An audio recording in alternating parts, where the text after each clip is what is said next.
बिस्मिल्लाहिर्रहमानिर्रहीम।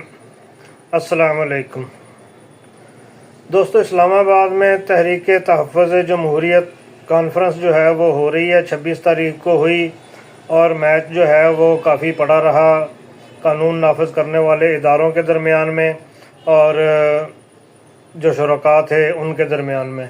काफ़ी गवर्नमेंट ने हर्डल्स जो हैं वो पैदा की।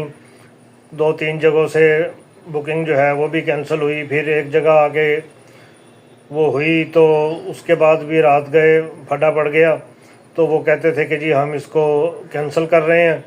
और अपोजिशन जो है वो ज़ोर लगाती रही कि जी हम हर हाल में ये कॉन्फ्रेंस जो है वो करेंगे। और आज 27 तारीख है।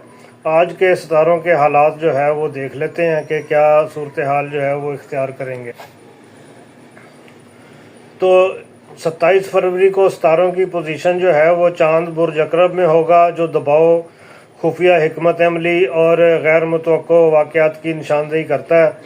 मरीख और राहु की तवानाई बढ़ेगी, जिसकी वजह से कशीदगी में इजाफा जो है वो हो सकता है, क्योंकि ज़ोहल जो है वो 10वें घर में मौजूद रहेगा और हुकूमत, इदारों और अदलिया के असर और रसूख को ये मजबूत कर सकता है। और अपोजिशन की कॉन्फ्रेंस जो है वो उस पर चूँकि पाबंदियाँ लगाने का गवर्नमेंट जो है वो मुख्तलिफ हीले बहाने कर रही है। कभी चेक पोस्ट लगा दी जाती है, कभी नाका लगा दिया जाता है। तो देखें, अगर 26 तारीख को बता रहे हैं सितारे के अपोजिशन की कॉन्फ्रेंस में रुकावट डाली गई, तो 27 को मज़ीद जो है वो सख्त इक़दामात मुतवक्को हैं। और हुकूमत और अपोजिशन को दबाने के लिए इंतज़ामी ताकत का इस्तेमाल जो है वो भी कर सकती है, जिसमें सिक्योरिटी फोर्सेस, इंटरनेट की बंदिश, मीडिया पर पाबंदियाँ जो हैं वो भी शामिल हैं। मीडिया को तो रोक दिया होगा कि जी आपने इसको नेशनल टेलीविज़न पर तो दिखाना ही नहीं है। अपोजिशन जमातें ख़ास तौर पर PTI हुकूमत के इक़दामात जो हैं वो उन पर सख्त रद्द-ए-अमल दे सकती है।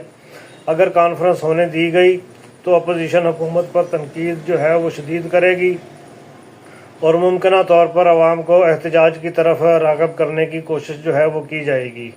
अब इसमें लॉ एंड आर्डर की सिचुएशन अगर देखें तो मरीख और राहु की पोजीशन हमें ये बताती है कि अगर अपोजिशन के कारकुनान बाहर निकलते हैं तो वो 27 फरवरी को मुख्तलिफ शहरों में इम्कान जो है वो भी बढ़ जाएगा। अगर गवर्नमेंट ने कोई पंगेबाजी जो है वो करनी शुरू की, हुकूमत, पुलिस और कानून नाफिज करने वाले इदारों के ज़रिए जो है वो काफ़ी सख्त कार्रवाई कर सकती है। PTI के हामिल जो हैं हामी जो हैं वो सोशल मीडिया पर मुतहर्रिक हो जाएंगे और मुमकिना तौर पर हुकूमत पर दबाव डालने की कोशिश की जाएगी कि इशाज़ा मतलब कि ये क्या हो रहा है।